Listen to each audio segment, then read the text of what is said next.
le premier qui s'attrape, il s'écharpe, quoi.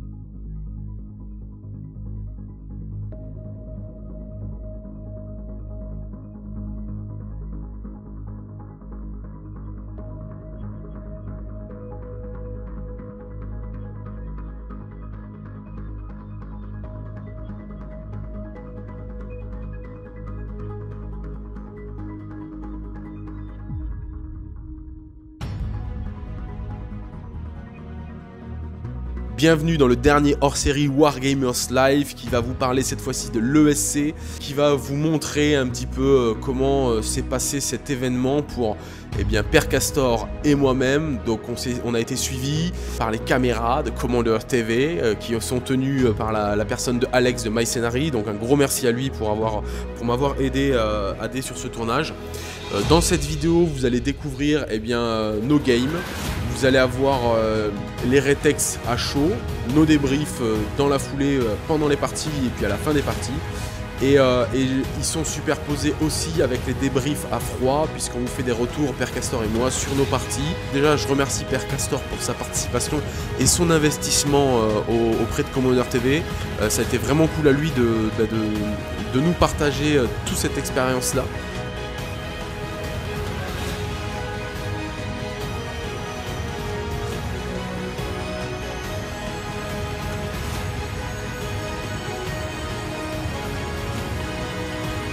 Voilà, je vous invite à découvrir cette vidéo. C'est du retour d'expérience, c'est du retour de joueurs, c'est que du partage, c'est que du kiff. Pensez à mettre le pouce bleu des familles, à vous abonner et activer la petite cloche de notification, à nous rejoindre sur Facebook et Instagram. Si vous souhaitez nous soutenir, ça se passe sur Tipeee. Et je vous laisse tout le plaisir d'apprécier cette vidéo. Yes, salut les amis, écoutez, on se retrouve... On fait suite au hors-série qu'on a balancé avec la présentation d'armée. Et du coup, vous vous retrouvez sur ma première table. Donc j'affronte le joueur Necron espagnol, très sympathique en plus de prime abord. J'ai eu le choix de la zone de déploiement et il a eu le T1. Il m'a laissé commencer parce qu'il a vu que j'avais mis beaucoup de choses en FEP et que j'avais pas grand chose à prendre au premier tour. Je pense qu'il s'attendait peut-être à ce que je l'agresse. Il s'est fait un, si on peut montrer, il s'était fait un là, donc là il attaque sa phase de mouvement du tour 1. Je pense qu'il s'attendait peut-être un peu à ce que je l'agresse. Il s'était fait un petit blocus dans sa zone et je ne l'ai pas du tout agressé en fait. J'ai été me planquer, j'ai fait un petit bond pour me planquer avec mes Stealers. J'ai planqué mon Swarmlord et puis après j'ai juste capturé un petit objectif. L'objectif sacrificiel, je sais que ces quelques Stealers là vont mourir, mais ça m'a permis de mettre un point et ça l'oblige à venir gérer ces ressources là. Voilà, alors j'ai beaucoup de mal à me prononcer. J'ai beaucoup de mal à me prononcer en fait. Je pense que j'y verrai plus clair une fois que j'aurai mes unités au sol.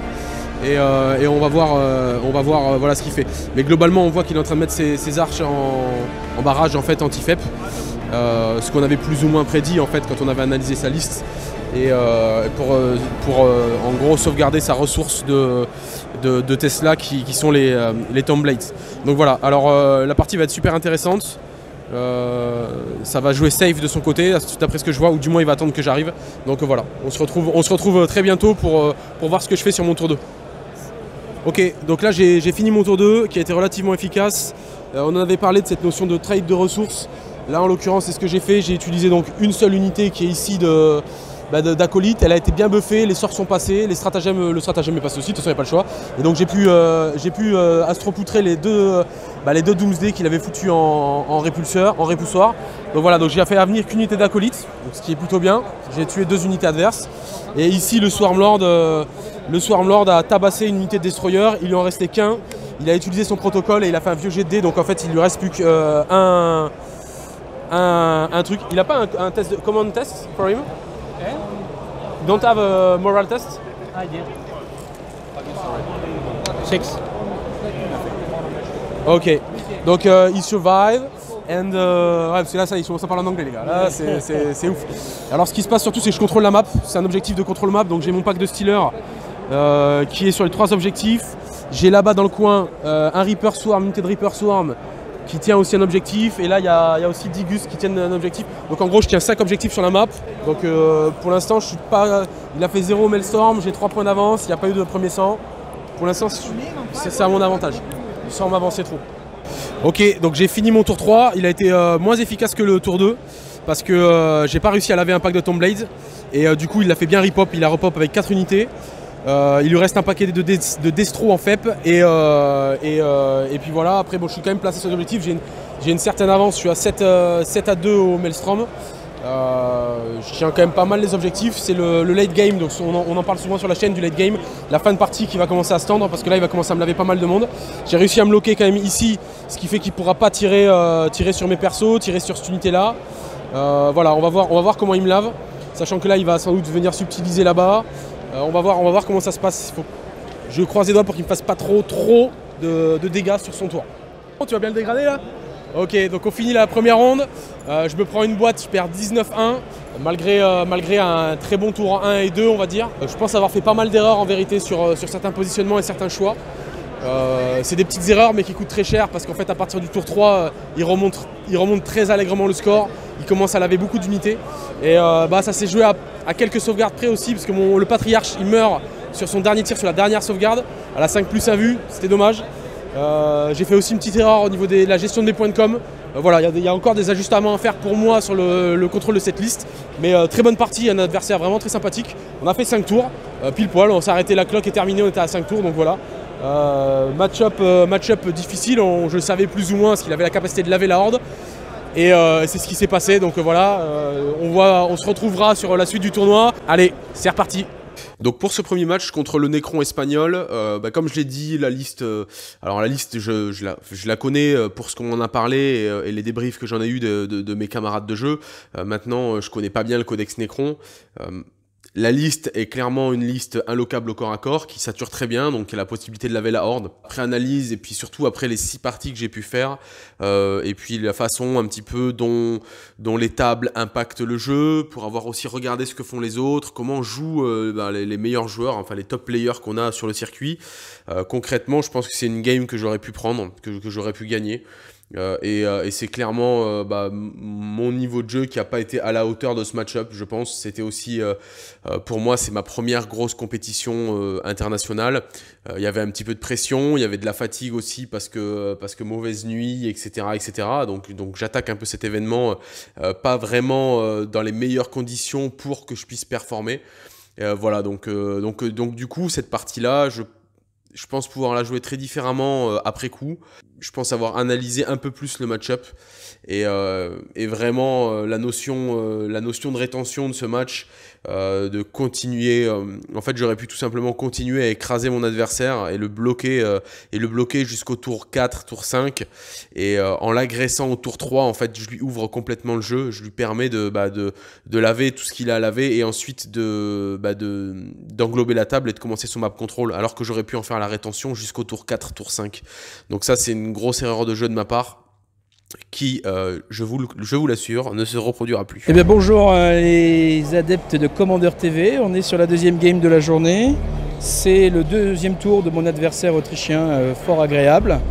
Je viens d'essayer d'une agression, donc j'ai envoyé mes avions à l'arrière de son placement. J'ai envoyé également des vracs dans le coin là-bas en TP. J'ai décidé d'essayer d'agresser, on est tour 2, donc j'ai fait des gros advances avec mes grotesques en me disant de toute façon je suis en du 6 à la lampe torche, il va mettre du temps, même s'il peut essayer le Death Ex. J'ai fait un petit trick ici avec une petite succube qui est venue se loquer, j'espère qu'il n'arrivera pas à se désengager dans des dégâts. Elle ne pourra pas trop prendre de smite parce qu'elle n'est pas visible, donc ça c'est bien. En plus de ça, c'est celle qui dispel, donc elle sera portée dispel de tout le monde. Ça c'est cool.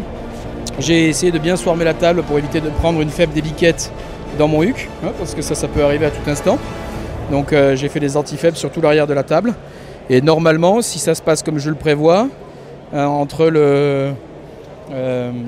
si je prends un Death Ex, j'ai quand même mis les avions très proches pour qu'ils puissent un peu tanker le smite.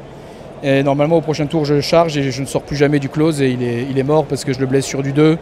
Reroll, ça va être une boucherie. Une boucherie, et à partir de ce moment-là, normalement, jamais il reprend la table. En tout cas, c'est le plan. J'espère que ça va se passer comme ça. Et un truc que je ne connais pas, j'ai jamais joué, c'est cette fortification un peu chelou là. Donc je vais lui demander un petit peu ce que ça fait d'autre, que là ça lui permet de reroll les castes, ça lui permet de faire des trucs un peu marrants. On va voir. Et surtout, une fois qu'il aura fait ses biquettes qui sont encore derrière, on pourra regarder. Là, je pense qu'il va les faire ce tour-ci pour essayer de rentrer dans mes fesses. À sa place, je prendrai les biquettes et je fais prêt au niveau de son ventre là-bas, à 9. Après un Desex sur les gros textes qui sont là. Manifestement, il ne va pas faire ça puisqu'il avance avec les verts, là, juste là. Dommage. Moi, j'aurais fait là-bas, tenter la charge pour éclater rien qu'avec le close des biquettes et un Desex, mon équipe. Voilà, mon équipe de grotesque. Donc, on espère que ça va bien se passer. Normalement, c'est un tour décisif. S'il fait le flanc, ce tour-ci, c'est fini. Mais quoi qu'il arrive, même c'est compliqué pour lui, même s'il joue bien. Et en plus de ça, il y a la cloque. Tuer tout ça de grotesque à la lampe torche alors que j'ai un du 6. Il reroll les touches, mais ça lui fait perdre énormément de temps. Donc, c'est une ressource comme une autre. Voilà. Donc, on peut s'en reparler plus tard, mais je me sens à l'aise, là, beaucoup plus à l'aise que sur le dernier match qui était hyper tendu contre l'Orc.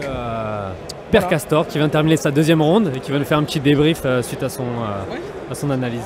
Alors, en fait, ça s'est très bien passé. C'est un petit 20-0 des familles. C'est quoi? C'est 37-11 à la fin.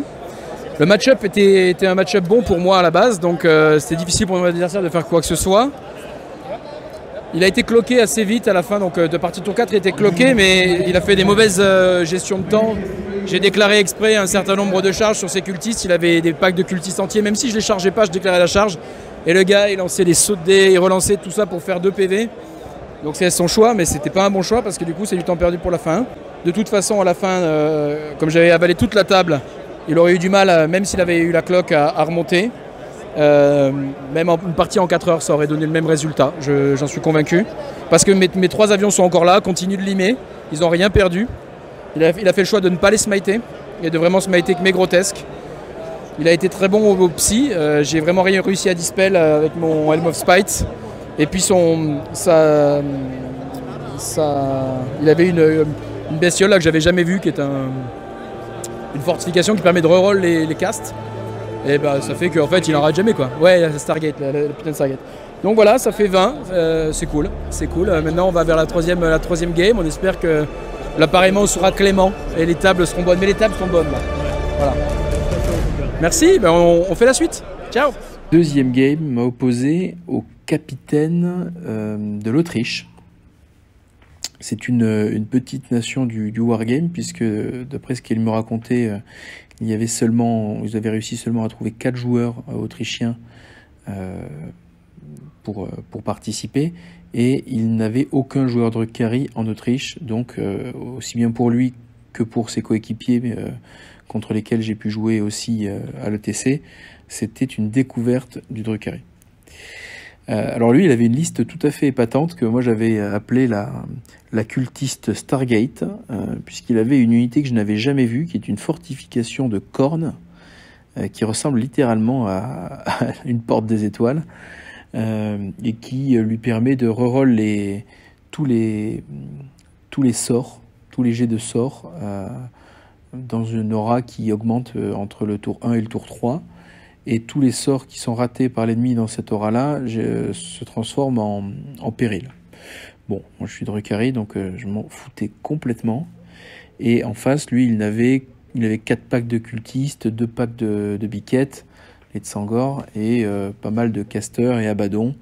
Donc tout ça était assez peu, même inquiétait assez peu, puisque tant que j'ai des auras d'endu pour l'endu à 6, les lampes torches, ça me blesse quand même sur du 6. Donc c'est quand même pas brillant. Donc j'ai tout simplement, le match-up était impossible pour lui. J'ai posé mes grotesques sur table, j'ai avancé et je l'ai moissonné et puis ça a été terminé. Donc là ça a été un 20-0 très franc, très au-delà de l'écart minimum de 19 qu'il faut pour marquer 20-0. Ok, salut les amis, on se retrouve sur ma partie 2. J'affronte une liste très atypique, c'est un joueur qui me l'a dit, il vient pour jouer fun, donc c'est pas vraiment un très gros challenge on va dire pour moi. Néanmoins l'adversaire est très agréable, il a une super belle armée, l'armée est vraiment très belle. Il joue une petite soupe impériale avec du Marines, des Blue Angel, des trucs un peu stylés. Je pense que la partie est globalement très bien engagée. Donc voilà, la partie est très sympathique, l'adversaire est très sympathique, donc c'est cool. Ma deuxième game contre ce joueur très sympathique grec qui à la base est un joueur qui était venu soutenir son équipe nationale pour avoir discuté un petit peu parce qu'il était suivi aussi par son équipe nationale, pour avoir discuté avec les joueurs grecs qui m'expliquaient qu'ils n'ont pas une très très grosse communauté et qu'ils aimeraient la développer, donc ils s'affairent à cela. Maintenant c'est un joueur qui était très sympa, la liste à mon sens n'était pas construite pour accueillir un format ETC, pas du moins sur un milieu ultra compétitif. Mon adversaire a fait pas mal d'erreurs de positionnement de base. Pour vous dire, il avait pas vu venir le double move des Steelers, donc il avait absolument pas anticipé ses positionnements de Marines au tour 1, donc il commence, il fait un tour 1 qui ne sert absolument à rien, et il va manger quand même la catapulte de Steelers qui va détruire une unité, rentrer un kill point, rentrer un premier sang, et me réactiver un mouvement pour me reprojeter derrière un bloquant, donc il va rendre mon unité de Steelers inciblable ensuite. Enfin voilà, il a vraiment en plus de ça une mauvaise lecture de ma liste et a été surpris par absolument tout ce que je faisais. Donc voilà, mais comme je l'ai expliqué, hein, c'est un joueur, je pense, qui n'avait pas une grosse expérience de jeu et qui néanmoins a été très sympathique. C'est une partie qui aurait dû se finir sur un 20-0.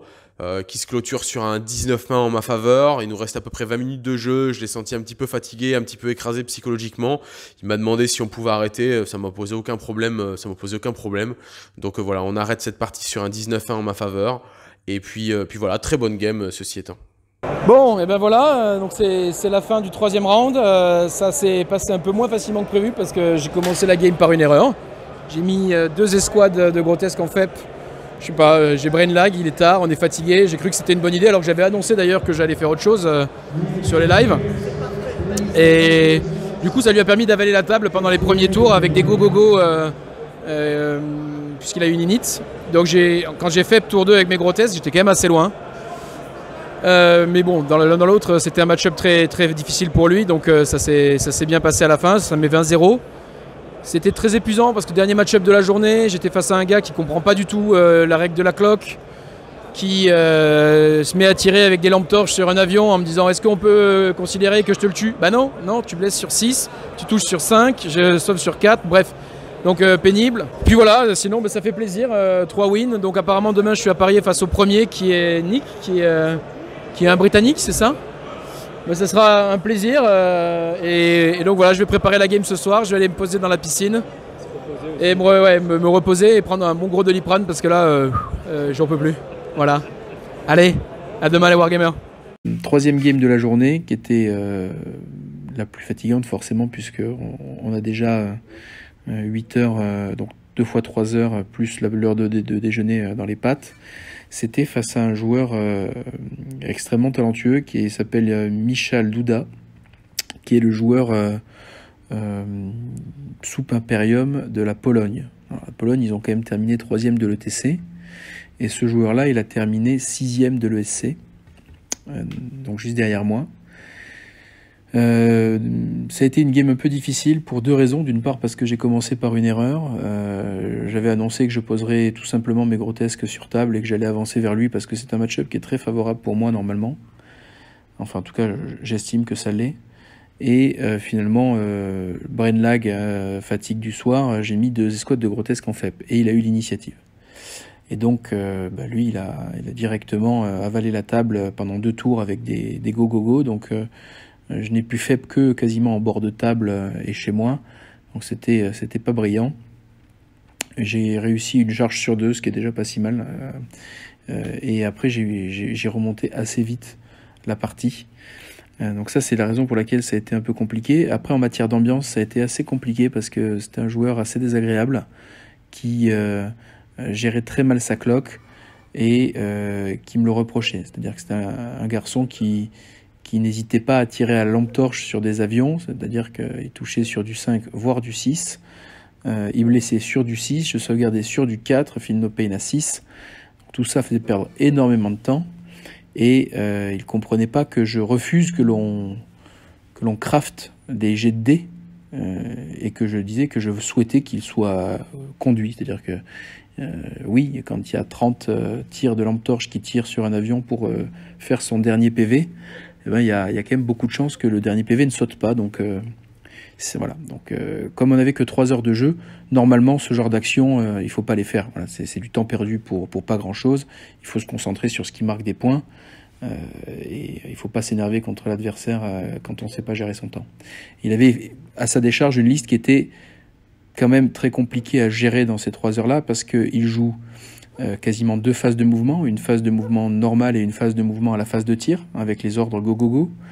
Il joue la phase de psy, puisqu'il avait aussi des Librarian, Dreadnought et puis des Psykers GI. Il joue la phase de tir et il joue la phase de cac, puisqu'il a des Katachas et des Blood Angel. Donc il joue vraiment toutes les phases, contrairement à moi qui joue essentiellement la phase de mouvement et de corps à corps.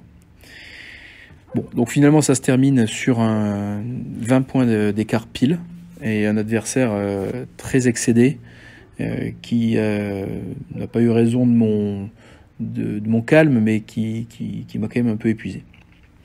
Donc là, à la fin du premier jour, je termine à égalité à 60 points avec Nick Nanavati, qui est le seul pro player du circuit et joueur américain, qui jouait d'ailleurs dans l'équipe d'Angleterre. Là, c'est un peu confusant, mais apparemment donc un joueur que je ne connaissais pas, puisque je suis un peu nouveau sur le circuit, mais qui est très connu et qui est un joueur très apprécié d'ailleurs.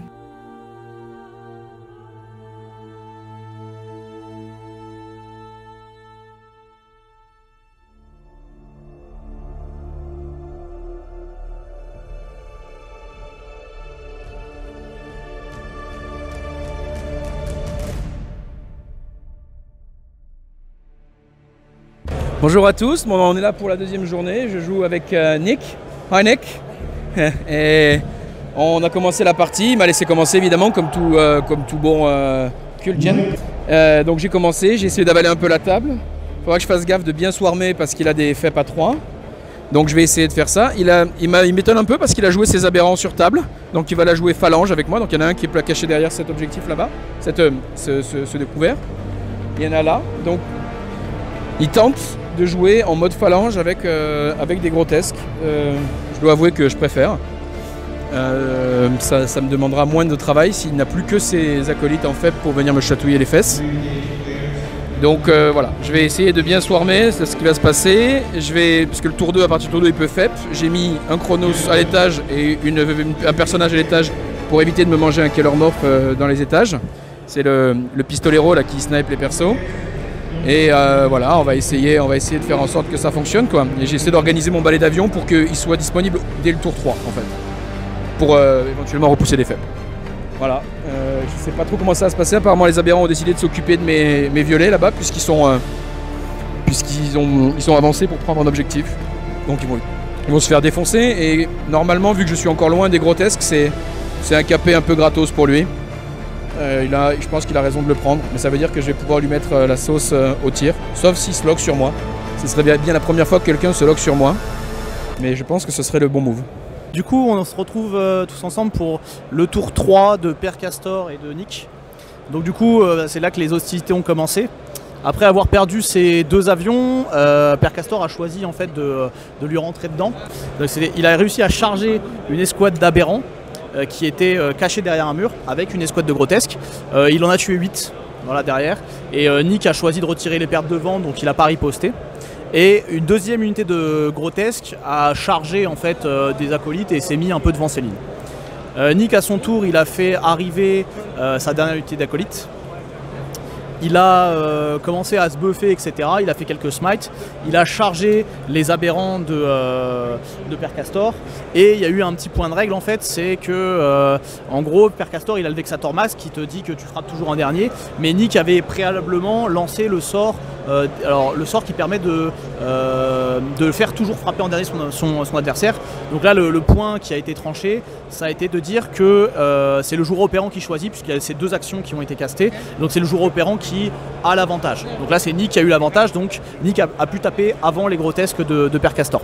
Donc Père Castor a perdu 8 grotesques, Donc finalement il s'en sort pas si mal que ça. Et Nick aussi a raté aussi le Vexator Mask. Il lui est resté un PV je crois comme ça. Donc là Père Castor, voilà ce qu'on avait dit hein, quand ça commence à se rentrer dedans, c'est à la violence de celui qui est le plus violent il va gagner. Et là Père Castor a un bon tour, on va voir ce qu'il va faire pendant son tour. Et s'il fait un bon tour, il y a moyen qu'il reste dans la partie plutôt pas mal. Alors là il leur reste plus beaucoup de temps, je crois qu'il leur reste 40 minutes quand même encore, ça va se jouer. Alors il y a un truc important aussi à noter, c'est que vous voyez là la petite ligne de néophytes en fait, ça c'était la dernière escouade de néophytes que Nick avait gardée. Il les a fait arriver à 3 pas pour bloquer la dernière escouade de Père Castor. Alors il va pas la bloquer entièrement parce que Père Castor il peut passer à travers les murs etc. Mais en tout cas ça va la ralentir. Donc potentiellement ça ralentit une des escouades pour pouvoir avoir encore un peu l'avantage sur les 2 premières escouades qui sont devant. Il y a un autre point aussi qui est important, c'est que Père Castor a vect un retour dans les ombres des acolytes. Et là du coup les 2 derniers aberrants qui restent d'une petite escouade qui s'était fait taper vont pouvoir aller taper dans les acolytes, ce qui va pas mal le soulager. Nick Nanavati lui jouait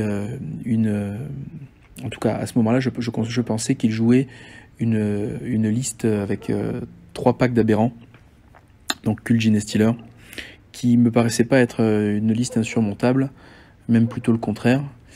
Donc à ce stade-là, je me sentais bien pour le lendemain matin. Donc, après étude des appariements, le lendemain matin, je devais affronter Nick, ce qui était finalement un soulagement parce que j'avais pas très envie d'affronter Stéphane, qui n'a pas une très bonne réputation autour des tables, contrairement à Nick.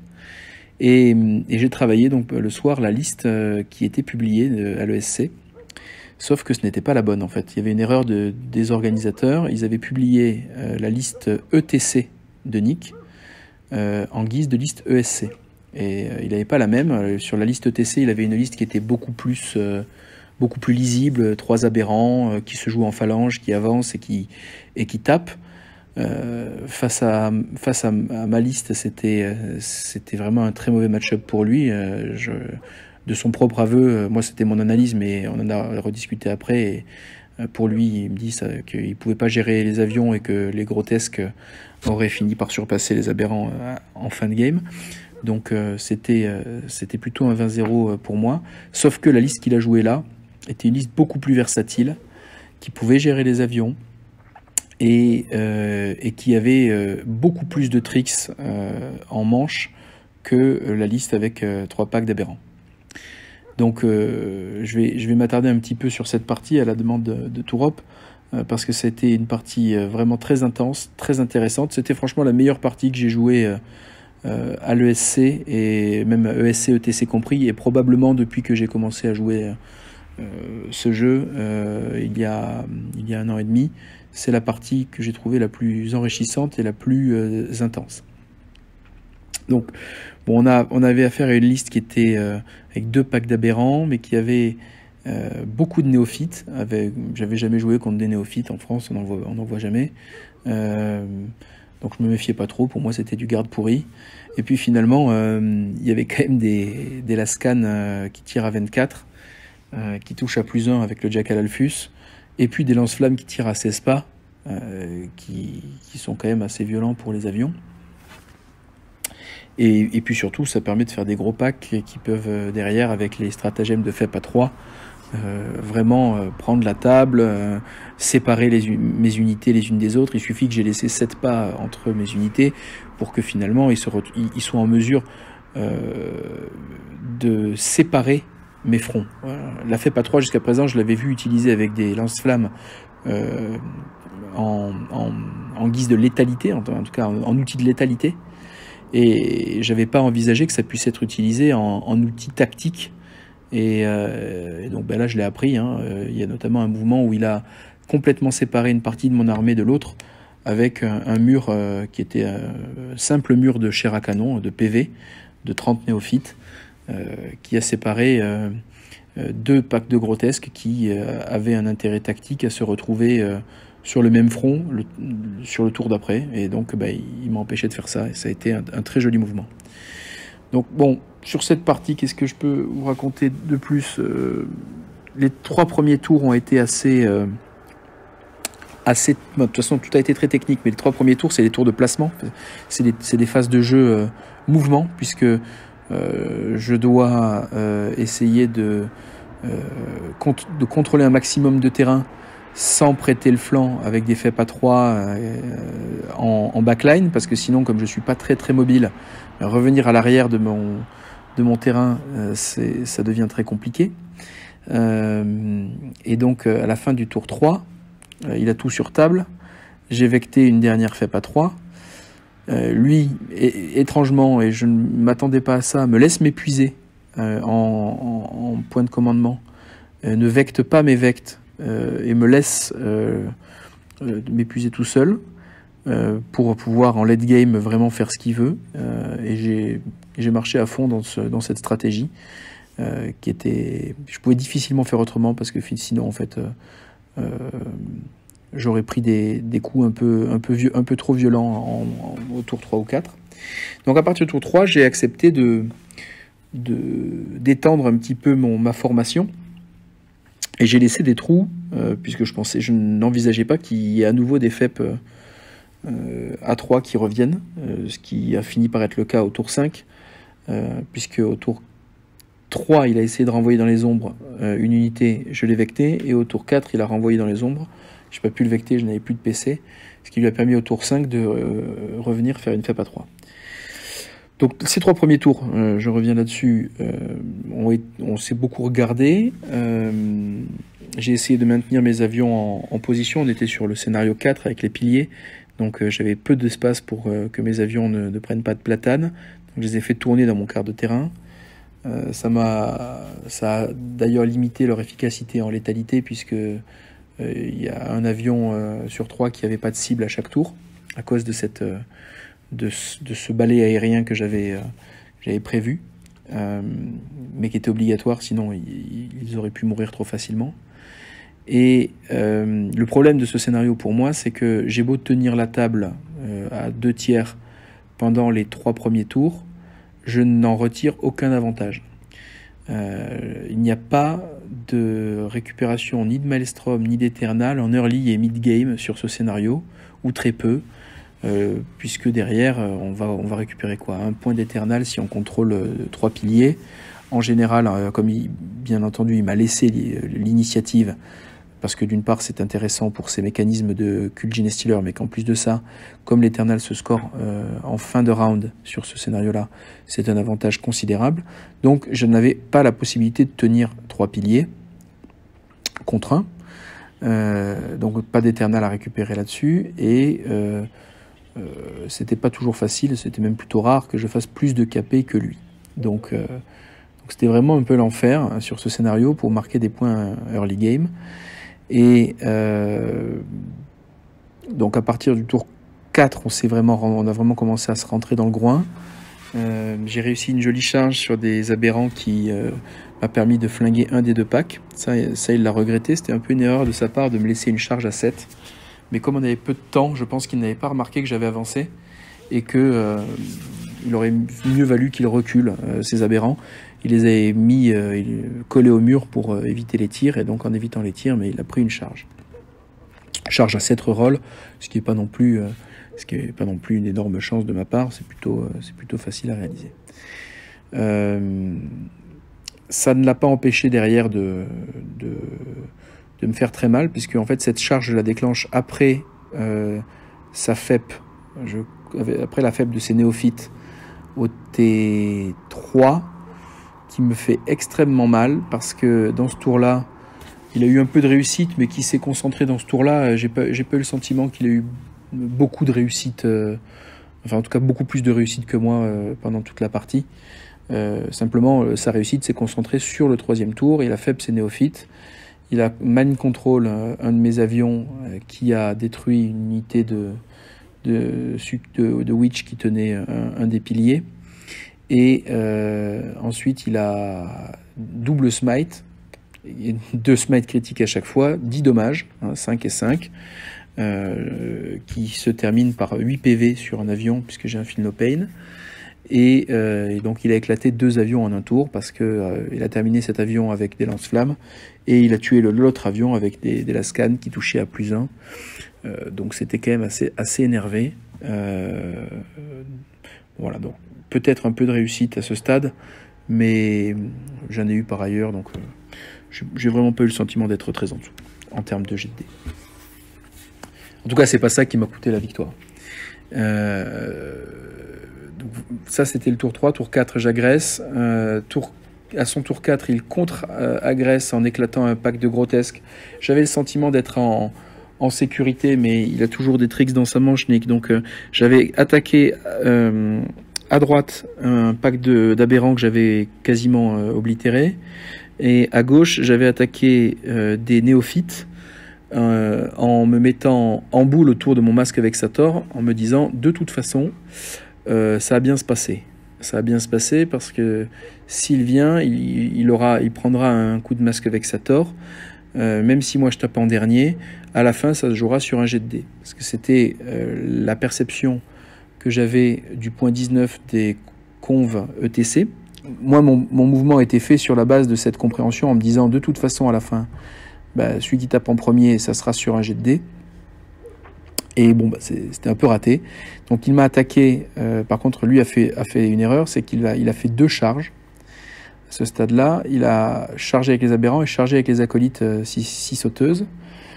Et ça m'a permis de faire le stratagème d'interruption qui lui permet, quoi qu'il arrive, de passer au-delà du masque Vexator ou du sort Cult Genestealer. Donc après la première attaque d'aberrant, j'avais perdu la moitié de mon pack de grotesque que j'ai retiré du côté des acolytes et j'ai fait une interruption pour pouvoir pile-in hors de portée des acolytes et taper les aberrants. Ce qui m'a pas aidé grandement, mais qui m'a quand même permis de survivre un peu plus longtemps. Suite à ça, bien sûr, Nick a toujours une solution dans sa manche, donc c'est là qu'il m'a wall. J'avais prévu sur ce flanc gauche d'avoir une deuxième vague de grotesques que j'avais laissé en retrait, qui aurait dû arriver au contact de tout ce merdier au tour 4. Et donc lui, il a très habilement wall ces grotesques, retardant leur arrivée dans la mêlée d'un tour, pour pouvoir, d'une part, terminer le pack de grotesques de 4 grotesques à son tour, ainsi que le masque Vexator, seigneur de guerre, et pour repréparer sa formation, sa phalange, afin de pouvoir encaisser au mieux ma charge de grotesque. Finalement, le 5e tour, compte tenu de la cloque, du temps qui nous restait à jouer, parce que c'est quand même l'une et l'autre liste sont des cancers mentaux pour l'adversaire, donc même quand on essaie de jouer vite, à un moment donné, il faut quand même un peu réfléchir. Et donc on était en mesure de faire que 5 tours l'un et l'autre, on ne pouvait pas aller au-delà, surtout qu'il y avait eu quand même 15 à 20 minutes de discussion arbitrale pour déterminer quelle était la bonne décision à prendre, et on n'a eu que 5 minutes supplémentaires de jeu. Donc tout ça pour dire qu'on a fait 5 tours. C'est une information qui a servi Nick d'une certaine manière, parce que à ce moment-là, moi j'ai fait une erreur que je connais pourtant face au culte, et qui lui a permis de banquer énormément de points sur le 5e tour. Quand on veut contrôler des points avec des objectifs avec le culte, surtout en backline, il faut se poser précisément au milieu de l'objectif. Pour une raison simple, c'est que si on est posé en contrôle de l'objectif un peu décalé, ce qui est plutôt un réflexe habituel en se disant je contrôle l'objectif mais je suis prêt à aller ailleurs avec mon unité, eh bien avec sa FEP à 3, il peut faire un cordon et contrôler 2, 3, 4, 5 objectifs, puisque vous ne repoussez pas sa FEP à l'extérieur du contrôle de l'objectif. Et comme il FEP avec des unités super OP, eh ben vous êtes baisé. Donc là, c'est ce qui s'est passé au tour 5. Sachant qu'il n'y avait pas de tour 6, il a décidé de FEP au tour 5. J'avais pas bien placé mes unités pile sur le marqueur. Du coup, ça lui a permis à la fin du round 5 de contrôler les 4 piliers, ce qui lui a rapporté 3 points d'éternal au lieu de 1. Ce qui lui a pas donné la victoire, mais qui lui a donné une plus grande victoire.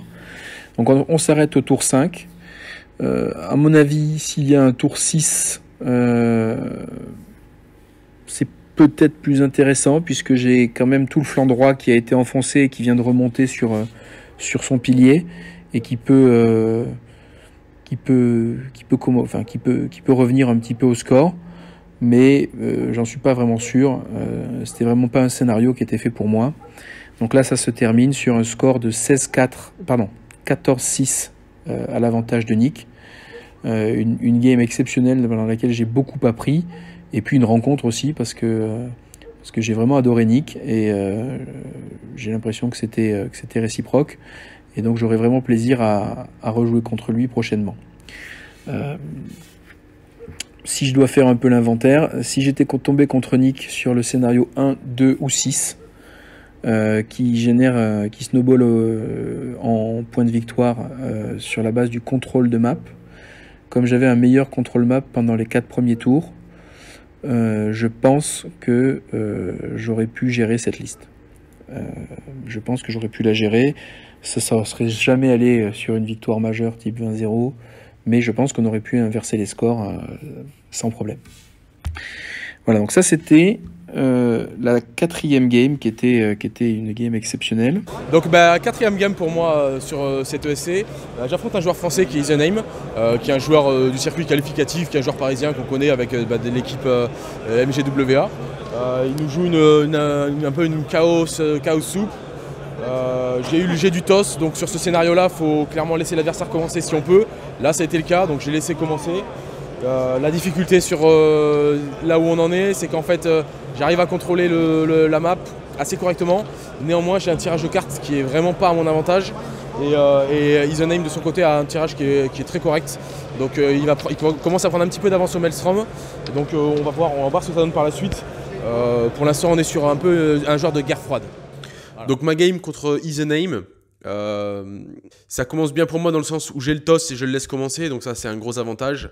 Maintenant j'ai clairement eu en ma défaveur deux tours de scoring un peu amorphes au vu d'un tirage qui n'était pas réalisable face à un tirage qui était très bon de sa part.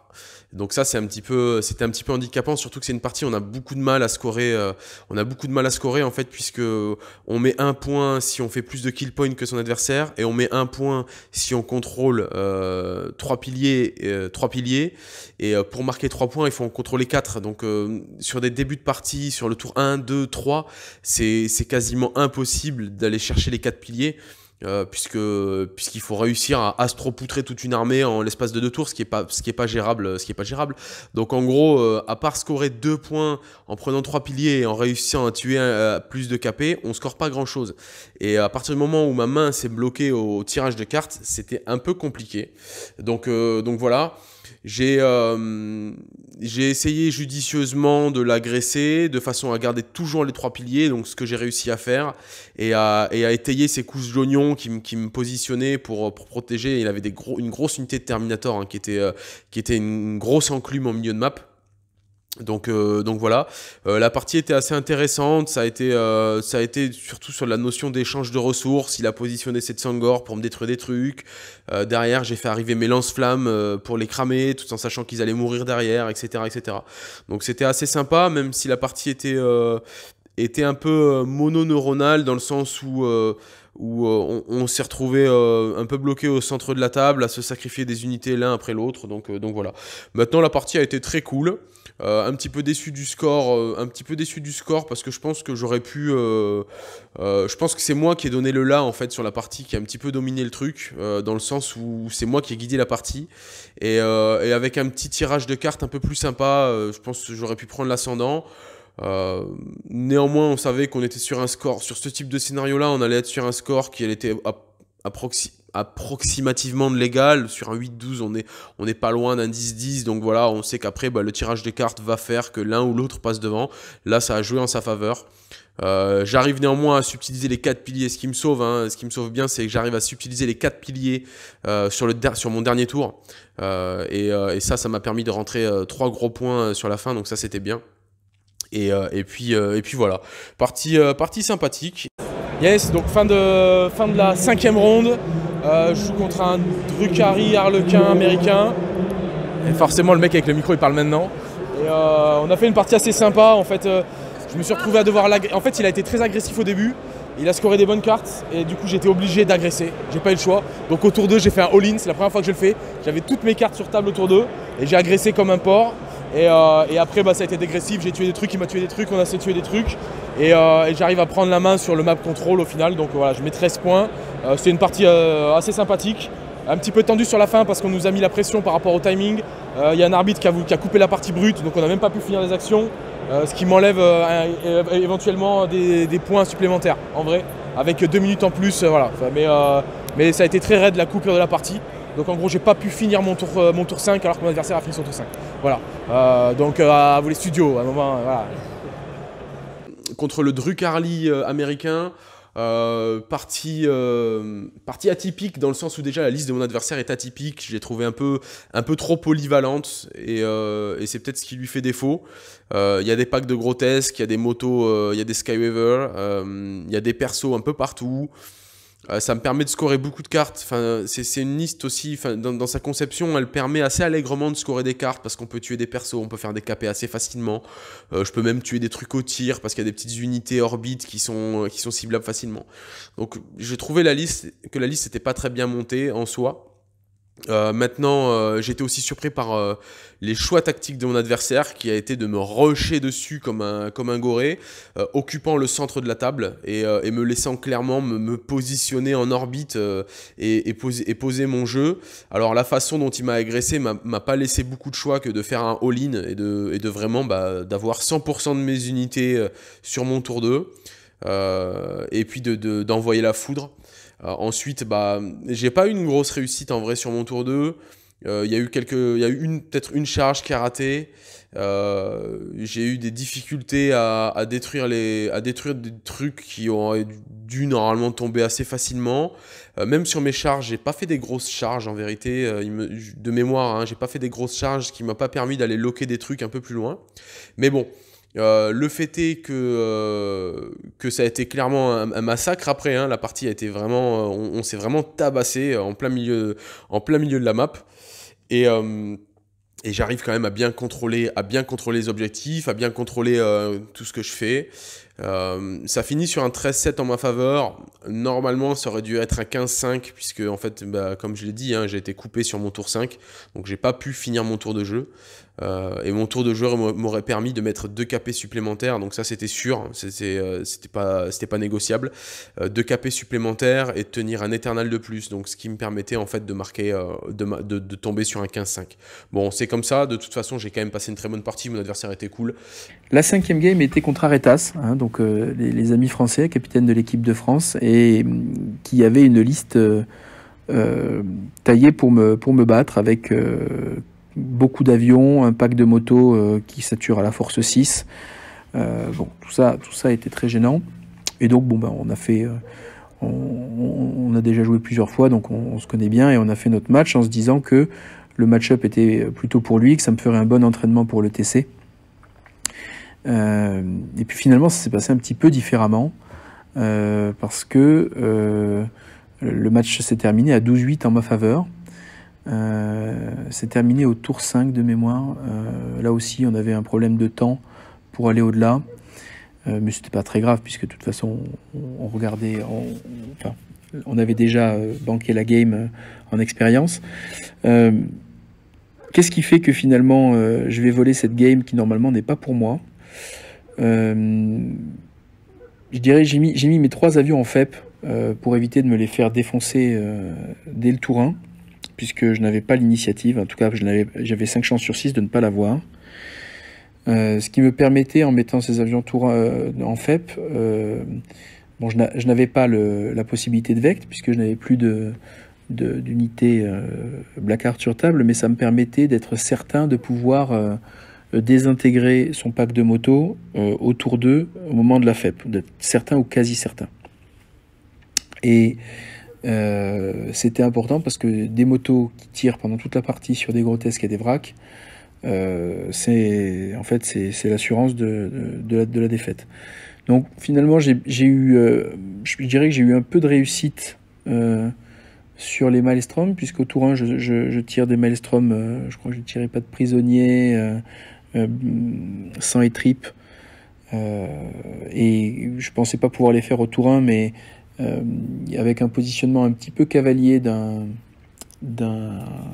Warlock Skyrunner, j'ai pu le charger avec une succube qui la défonce, puisque c'est quand même tout fragile, c'est Warlock. Donc ça m'a permis de scorer toute ma main alors que je pensais que je la bloquerais. Donc ça, c'était une petite erreur qui m'a rapporté pas mal de points. Et ensuite, j'ai eu un peu de réussite après la FEP de mes avions. Donc ils ont FEP et ils ont tué quasiment toutes les squads de moto sauf 2. Quand Aretas a répliqué, il en a tué un et il a laissé le deuxième à 1 point de vie. Alors j'ai pas vraiment étudié les stats, mais il me dit effectivement que normalement il doit en tuer 2, voire 2,5. Et je veux bien le croire parce que ça reroll les blesses sur les volants quand même, tous ces avions Craftworld, donc c'est un peu vénère. Bon, il y a une 5+1 vue, donc forcément dès que les 5 sortent, ça devient irritant. Et ce qui m'a permis quand même derrière d'avoir à nouveau un tout petit peu de réussite, et j'ai bougé un avion juste à côté de son farcir et j'ai OS le farcir. Donc ça, comme il y avait déjà très peu d'unités qui scoraient au sol, tuer le farcir, tuer le Skyrunner et tuer l'Autarque dans les 3 premiers tours, c'est un coup dur pour le score d'Aretas, qui n'a plus que à ce moment-là quelques rangers qui vont tomber assez vite avec les quelques restes de tir ou de corps à corps d'ailleurs, et un spinner ou 2 pour tenir les objets sur table. Donc ça limite fortement son scoring. Et moi, entre-temps, comme j'avais quand même une table bien blindée, j'ai limité sa létalité sur mes grotesques, qui ont pu sortir à partir du T3 sans trop de difficultés, puisque T1, il a déglingué quasiment entièrement une escouade de grotesques et une escouade de vrac il en restait un, qui était une petite erreur de split, parce que du coup derrière, quand j'ai voulu repop, ça l'a obligé à vect. Il avait déjà pas beaucoup de PC, donc ça l'a un peu épuisé, parce que dès qu'il reste un vrac, c'est très très rentable de faire repop. Donc ça, sa létalité s'est concentrée tour 1 sur une escouade de grotesques qui était Doom Jinx. Tour 2, c'était sur les avions qui avaient FEP. Non, pardon. Son deuxième tour de tir, il n'y avait pas les avions encore. Donc son deuxième tour de tir, c'était d'autres vracs, un Chronos qui a bien résisté d'ailleurs, il me semble. Il y avait un Chronos au milieu de la table qui a bien résisté. De toute façon, il n'y avait pas grand chose qui était pas caché, tout était caché. Et au troisième tour de tir, c'était les avions. Et à partir de là, la létalité était sacrément limitée, puisqu'il n'y avait plus le pack de moto, et puis il y avait déjà un Warlock qui était mort, et juste à mon troisième tour, donc oui, c'est ça, donc à mon troisième tour, le farcir aussi. Donc tout ce qui était debuff était parti à la fin du troisième tour. Donc après, j'étais assez peinard pour marcher avec mes grotesques en dehors des bloquants. Voilà, donc ça se termine tour 5 à 12-8, parce que finalement le tirage Maelstrom d'Aretas n'a pas été génial, et puis il m'a assez vite offert ses unités de contrôle et donc de scoring. Et puis finalement le scénario n'était pas si assis à l'avantage que ça pour lui, et surtout la table changeait pas mal les choses, parce que j'ai vraiment pu me planquer avec au moins 2 des 3 escouades de grotesques. J'ai vraiment pu me planquer allègrement, donc ça c'était plutôt une facilité pour moi. Bonsoir les seigneurs de guerre, on est sur la dernière ronde avec notre ami polonais également, qui est en train de faire son premier tour de déploiement, enfin de mouvement. Il joue orc, il a beaucoup de canons smash à gun, il en a 15, le coquin, avec bien sûr la relique pétée des orcs, le shock attack gun. On s'est déployé de façon très symétrique l'un et l'autre, et il a décidé de me laisser le premier tour, parce qu'il a mis ses lootas en FEP. Donc j'ai temporisé, j'ai changé les positions de mes avions qui sont là en fond de cours. J'ai avancé avec celui-ci pour aller prendre un first blood. Et là, il vient faire sa suprématie. On va voir si c'est bien futé, parce que Ça veut dire qu'au prochain tour, je peux le charger avec mes grotesques et lui fumer un premier pack de boys ou éventuellement me locker dessus. Alors le problème, c'est que si je me lock avec un seul, avec des witch ou même avec un joli lock, il peut toujours dead jump ce coquin. Donc je verrai, je pense que je vais surtout le défoncer. Je vais plutôt essayer de le défoncer. Voilà. Je ne peux pas dire à ce stade comment va se passer cette game. Normalement, je me sens confiant sur ce match-up, mais quand on en arrive à ce niveau-là du tableau, en face, c'est sérieux. Donc, voilà. Donc on en parle plus tard. Le dernier joueur que j'ai affronté, qui est un autre joueur de l'équipe de Pologne. Donc lui, c'était un joueur très agréable. Donc lui, c'était le joueur orc de l'équipe de Pologne. C'était quasiment le bis repetita du premier match que j'ai fait à l'ETC, donc à l'ESC, pardon. Quasiment la même liste, avec des joueurs de même niveau, hein, Pologne et Russie. Ils ont fait 2e et 3e. Donc là, j'étais rodé. J'ai fait une petite erreur, j'ai mis une de mes 3 escouades de grotesques en FEP. De toute façon, 2 fois sur 3, quand je les mets en FEP, c'est une erreur. Donc je pense que je vais arrêter de les mettre en FEP. Et bon, ben là, c'était pas grand chose de plus à raconter que j'avais une table avec pas mal de bloquants. Il avait pas de quoi tomber les grotesques, qui en plus de ça a été caché pendant une bonne partie de la game. En tout cas, jusqu'à ce qu'il puisse charger, disons. Donc à partir du tour 2 ou tour 3, il pouvait charger et se loquer. Donc là, ça a été une game à sens unique qui s'est terminée avec un gros écart de points.